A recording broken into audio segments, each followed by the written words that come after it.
আচ্ছা, এটা হচ্ছে আমাদের 555 টাইমার।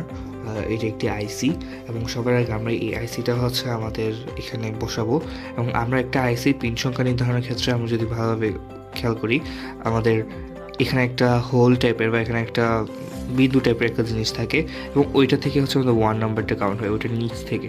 দ্যাট মিনস দ্যাট আমাদের এই নাম যেমন NE555 টাইমার, এই আইসিটার এই পিনটা হচ্ছে 1 2 3 4 এভাবে করে ধারাবাহিক করে 5 6 7 8। সো আমরা ফার্স্টে টাইমারটাকে বসাবো ব্রেড বোর্ডে। হচ্ছে আমরা একটা ব্রেড বোর্ড নিলাম এবং ব্রেড বোর্ডের মধ্যে টাইমারটাকে ভালোভাবে বসালাম।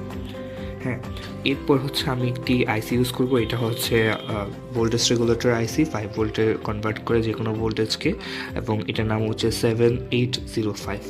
তো বেসিক্যালি এটা কেন আমি ইউজ করতেছি, কারণ আমার থেকে যে ভোল্টেজ সোর্সটা আছে ওই ভোল্টেজ সোর্সটা ভ্যালু হচ্ছে 7.4। আমি ইউজ করতেছি হচ্ছে দুটো লিথিয়াম আয়ন ব্যাটারি 3.7 ভোল্ট করে 3.7 ভোল্ট করে দুটো লিথিয়াম আয়ন ব্যাটারি ইউজ করতেছি, যার কারণে হচ্ছে ভোল্টেজ সিরিজে যেহেতু ইউজ করতেছি তাহলে আমার অ্যাভারেজ বা টোটাল ভোল্টেজ হবে আমার 7.4 ভোল্ট। দ্যাটস ওয়াই আমি ইউজ করবো একটি হচ্ছে ভোল্টেজ রেগুলেটর 7 এবং এটিও আমরা এভাবে করে মার্জ করলাম। হ্যাঁ, এরপর হচ্ছে সবার আগে আমরা ভোল্টেজ রেগুলেটরকে আমরা যদি এখানে পাওয়ার আপটা করি অথবা কানেকশনটা দিতে চাই, আমরা জানি হচ্ছে ব্রেড বোর্ডের প্রত্যেকটা রোতে সেম ভোল্টেজই থাকে। সো ভোল্টেজ রেগুলেটরের পিন নিয়ে যদি ডিসকাস করি, ভোল্টেজ রেগুলেটরের মাঝে পিনটা সবসময় গ্রাউন্ড হয় আর বাকি দুই দিকে হচ্ছে ইন ভোল্টেজ এবং আউট ভোল্টেজ থাকে। সো ইন ভোল্টেজে আমি হচ্ছে 7.4 ভোল্ট ইনপুট দিব এবং আউট ভোল্টেজ থেকে আমি পাবো হচ্ছে 5 ভোল্ট।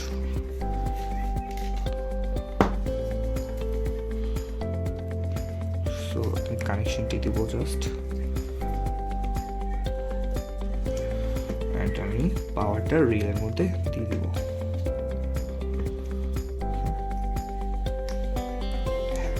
এরপরে হচ্ছে আমি সবার আগে কানেক্ট করবো হচ্ছে আমাদের 555 টাইমারকে। সো টাইমারের পিন কানেকশনগুলো আমি ভিডিওর মাঝেই দিয়ে দিব বা ভিডিওর শুরুর দিকে দিয়ে দেবো। সো আমি ওই অনুসারে জাস্ট পিনগুলো কানেক্টেড করবো। 1 নম্বর পিন যাবে আমাদের গ্রাউন্ডে এবং 8 নম্বর পিন যাবে, অর্থাৎ 1 নম্বরের পুরো অপোজিট পিনটা যাবে হচ্ছে আমার ভিসিসিতে, অর্থাৎ আমার পজিটিভ রিলে। এন্ড দেন আমি 2R6টাকে শর্ট করব।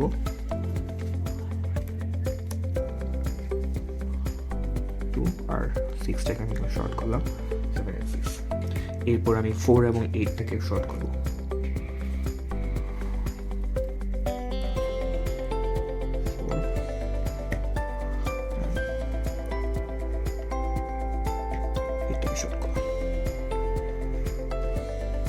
দেন আমি একটি ওহম দিয়ে শর্ট করবো হচ্ছে 6 এবং 7 নম্বর পিনকে।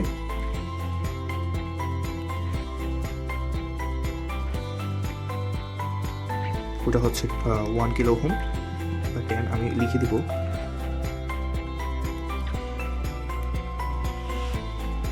এরপর আরেকটি রেজিস্টর ইউজ করে আমরা হচ্ছে পিন 7 এবং পিন 8কে শর্ট করবো।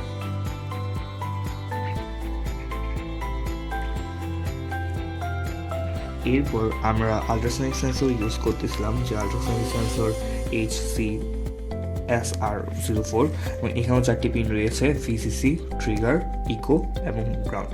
সো আমরা ভিসিসিকে কানেক্ট করব হচ্ছে আমাদের 5 ভোল্টের সাথে, অর্থাৎ ভিসিসি আমার হচ্ছে ব্লুটা যাবে হচ্ছে আমার 5 ভোল্টের সাথে, মানে পজিটিভে।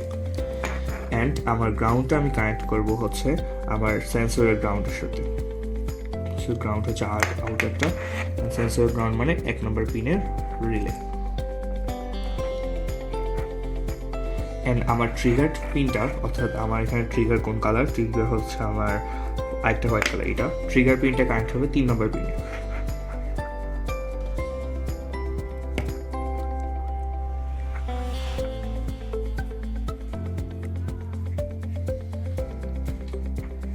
হ্যাঁ, তাহলে আমার জাস্ট আরেকটা পিনে বাকি থাকে, সেটা হচ্ছে ইকো পিন। অ্যান্ড ইকো পিনের থেকে আমরা একটা নোট ক্রিয়েট করবো এবং নোটটা থেকে হচ্ছে আমরা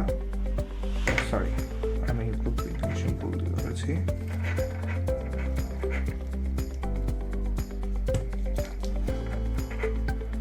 আমরা একটা নোড ক্রিয়েট করব। সো ট্রিগার আচ্ছা, এখানে আরেকটি কানেকশন হবে, সেই কানেকশনটি হলো আমার 2 নম্বর পিন থেকে আমরা একটি 10 মাইক্রোফ্যারাডের ক্যাপাসিটর ইউজ করব, যেটা পজিটিভ যাবে 2 নম্বর পিনে এবং গ্রাউন্ডিফাই করবো।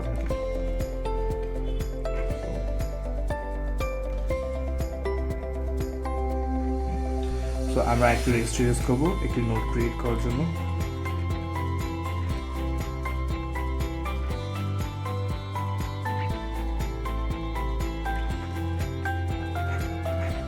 এবং একটি ক্যাপাসিটর ইউজ করলাম 220 মাইক্রোফ্যারাডের একটি ক্যাপাসিটর পজিটিভটা যাবে হচ্ছে আমার রেজিস্টরের এক সাইডে, এবং ওখান থেকে আমরা আরেকটি মডিউল ইউজ করব। এটি বেসিক্যালি হচ্ছে KI2284 মডিউল, যেটি বেসিক্যালি KI2284 আইসি রয়েছে, এটি অডিও ইন্ডিকেটর মডিউল হিসেবে কাজ করে। তো এর ভিসিসি আর গ্রাউন্ড আমরা অ্যাজ ইউজুয়ালি কানেক্ট করবো, যে ভিসিসি যাবে পজিটিভে আর গ্রাউন্ড হবে আমাদের নেগেটিভে।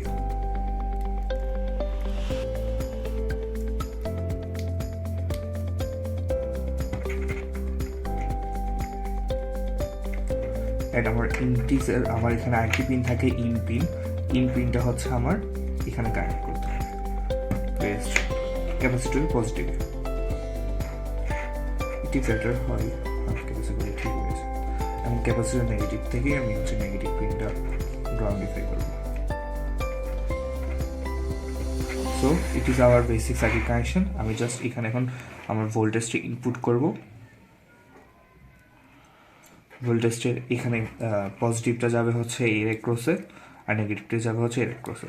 তো এভাবেই হচ্ছে আমাদের সার্কিটটা বিল্ড আপ হয়। ধন্যবাদ। আমরা দেখতে পাচ্ছি যখন আমাদের প্রোডাক্টটা বা আমাদের অবজেক্টটা যখন আমাদের সেন্সরের কাছে চলে আসে, তখন সাউন্ডের রিফ্লেকশনটা কমে যায়, অর্থাৎ আমাদের পালস উইডটা কমে, যার কারণে আমাদের একটি মাত্র লাইট জ্বলে।